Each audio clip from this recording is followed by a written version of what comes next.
আপনাকে আমি সুপ্রিম কোর্টের হিয়ারিং এর প্রসিডিংস শুনিয়ে দেবো, এখন লাইভ স্ট্রিমিং হয়, সবাই দেখতে পারে।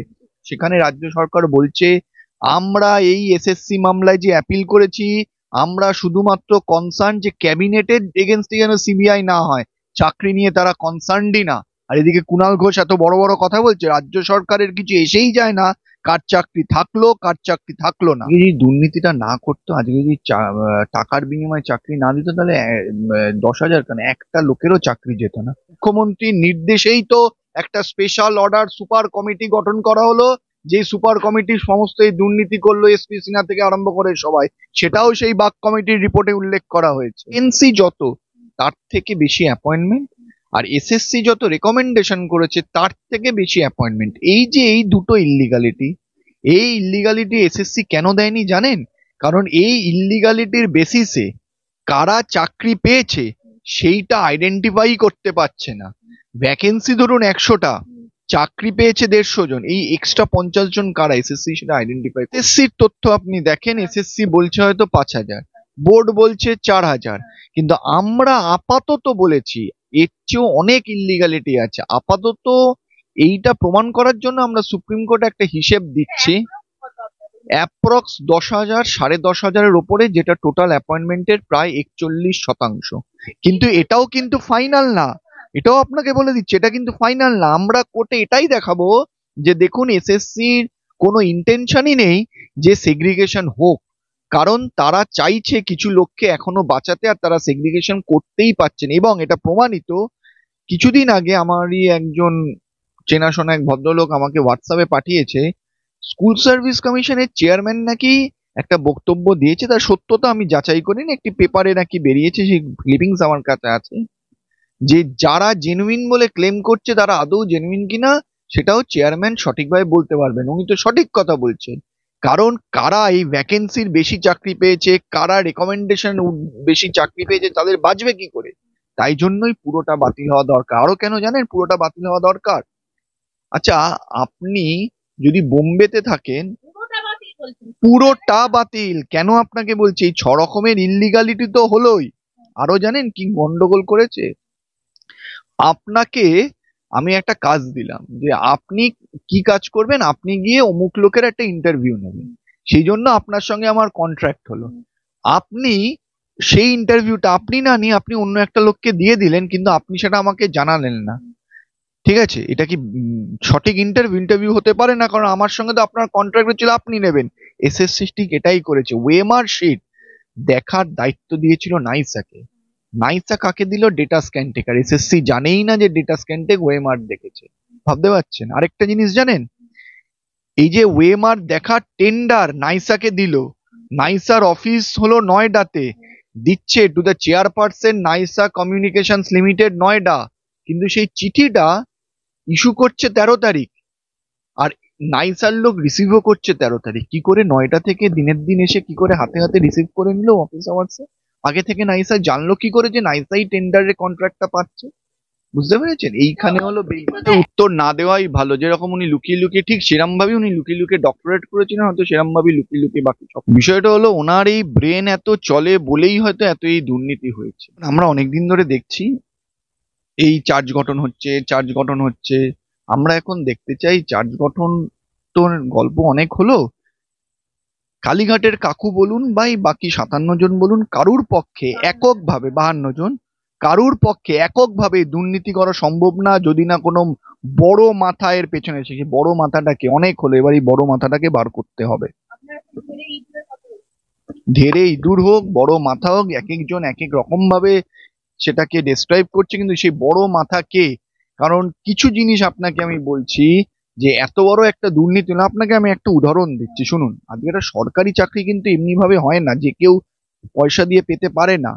আজকে ধরুন একটা চাকরি যখন কেউ পায়, সে যদি সঠিকভাবেও পায়, সে চাকরি পাওয়ার পর তার মাইনের জন্য তার সমস্ত কাগজপত্র অর্থ দপ্তরে যাবে, সে আবার যাচাই করবে অর্থ দপ্তর, তারপর তার মাইনে চালু হবে। আজকে সরকার থেকে ঠিক করা হলো 100টা ভ্যাকেন্সি, চাকরি করছে 150 জন, তার মানে এই 50 জনের এক্সট্রা তো মাইনে পাচ্ছে। অর্থ দপ্তর কি করে স্যাংশন করলো? তার মানে অর্থ দপ্তরের যে মন্ত্রী বা সেক্রেটারি, তারাও এটা জানতো যে এই বেআইমানি হয়েছে, তাহলে তারা চুপ কেন? অর্থ দপ্তরের মন্ত্রী কে? সবাই জানে।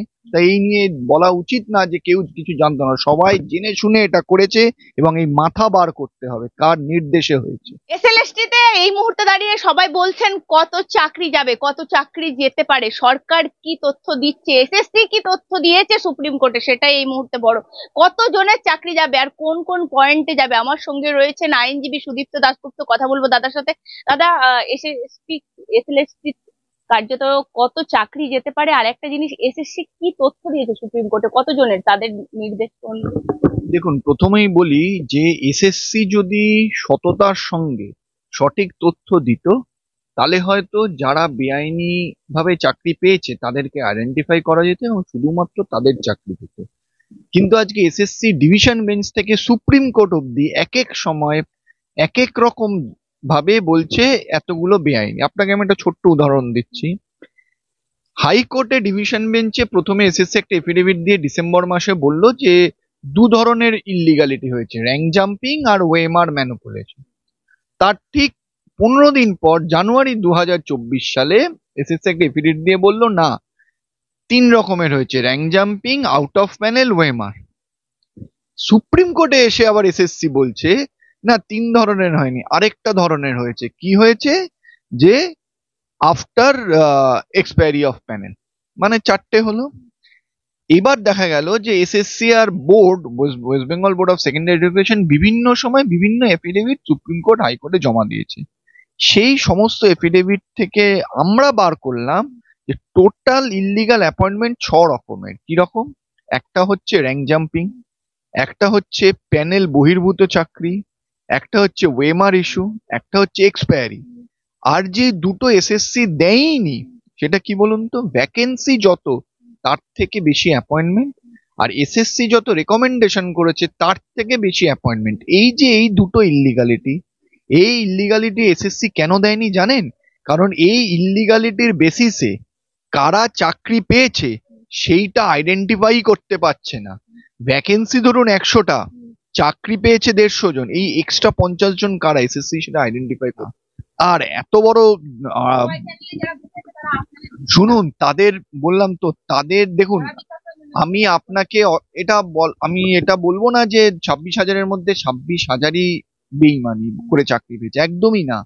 কিন্তু জিনিসটা এমন হয়েছে, কারা কারা এই 26,000-এর মধ্যে দুর্নীতি করে চাকরি পেয়েছে সেটা বাছাই করা অসম্ভব হয়ে যাচ্ছে। আর এর জন্য দায়ী হচ্ছে এসএসসি, এর জন্য দায়ী হচ্ছে রাজ্য সরকার। যারা আজকে ওয়াই চ্যানেলে বসে আন্দোলন করছে তাদেরকে কুণাল ঘোষ, ওনার যেটা স্বভাব যে লোককে ভুল বোঝানো, মিথ্যে কথা বলা, উনি সেটাই করছেন। এবং এই ছাত্র মানে শিক্ষকরা হয়তো কেউ জেনুইন হতেও পারে। আপনারা মামলা করতে গেলেন কেন? যদি মামলা করতে না যেতেন তাহলে তো এরা চাকরি করতো, আপনারা মামলাটাকে নিয়ে। ওয়াই চ্যানেলে বলছে, যারা বলছে তারা এটা জানে না যে উকিলরা কখনো মামলা করে না। আজকে এইটা আপনারা বলছেন 26,000, একবারের জন্য আপনারা ভাবছেন কোনো চ্যানেল তো দেখাচ্ছে না, কুণাল ঘোষ তো বলছে না এই দুর্নীতির জন্য আজকে 26,000 নিয়ে ভাবছেন 30 লক্ষ লোক প্রতারিত হয়েছে। আজকে 30 লক্ষ লোক এই 4টে category, group C, group D, 9, 10, 11, 12 আবেদন করেছিল। আজকে যদি সঠিকভাবে হতো এই 30 লক্ষ লোক হয়তো কিছু করতো না, কারণ তাদের বিশ্বাস ছিল যে আমরা সঠিকভাবে পরীক্ষায় বসেছি, আমরা মেরিটে পাইনি। কিন্তু আজকে প্রতারণার জন্য, দুর্নীতির জন্য 30 লক্ষ লোক প্রতারিত হয়েছে।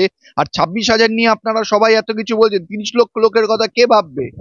আজকে ডিভিশন বেঞ্চে অর্ডার দিয়েছে, যারা জেনুইন তারা পাবে, তারা আবার পরীক্ষায় বসবে, তারা পাবে। কিন্তু আর আরেকটা কথা বলে দিচ্ছি শুনুন, যারা এটা বলছে তাদের আমি কি বলবো, তারা এটা জানেই না যে উকিলরা মামলা করে না। যারা প্রতারিত হয়েছে এই দুর্নীতির জন্য, যারা চাকরি পায়নি, তারা আইনজীবীদের কাছে এসছে, তাই জন্যই আমরা মামলা করেছি। তারপরে কোর্ট বিচার করে এই সিদ্ধান্তে পৌঁছেছে। আজকে আপনাকে আমি বলে দিচ্ছি, প্রথম যখন মামলা হয়েছিল রাজ্য সরকার মেনে নিয়েছিল এই যে দুর্নীতি হয়েছে, তার জন্য একজন রিটায়ার্ড জাস্টিসের কমিটি গঠন করা হোক। রিটায়ার্ড জাস্টিস বাগের একটা কমিটি গঠন করা হলো, যেটা রাজ্য সরকার মেনে নিল।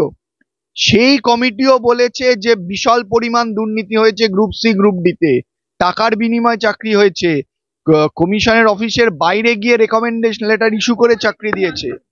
সব জানতো, কারণ মুখ্যমন্ত্রীর নির্দেশেই তো একটা স্পেশাল অর্ডার সুপার কমিটি গঠন করা হলো, যে সুপার কমিটি সমস্ত এই দুর্নীতি করলো এসপি সিনহা থেকে আরম্ভ করে সবাই, সেটাও সেই বাগ কমিটির রিপোর্টে উল্লেখ করা হয়েছে। কিন্তু ওনার আগে নিজেকে জিজ্ঞেস করা উচিত, নিজের দলের লোকজনকে জিজ্ঞেস করা উচিত, এই যে দুর্নীতি করে এত সব ছেলে মেয়েদের জীবন নষ্ট করে টাকা নিয়েছে চাকরি দেওয়ার জন্য, এই টাকাটা নিয়েছে কেন, এই টাকাগুলো নিয়ে কি করবে, সেটা আগে ওনার জিজ্ঞেস করা উচিত। ওনার এক একজন এমএলএ এর জিজ্ঞেস করা উচিত বা মন্ত্রীকে জিজ্ঞেস করা উচিত কি করে এত পয়সা করে নিল একজন এমএলএ হয়ে মন্ত্রী হয়ে, সেগুলো আগে ওনাকে জিজ্ঞেস করা উচিত। উনি ওনার দলের লোকদের জিজ্ঞেস করুন, এসব দার্শনিক কথাবার্তা না বলে ওনার দলকে আগে সামলান। Charity begins at home.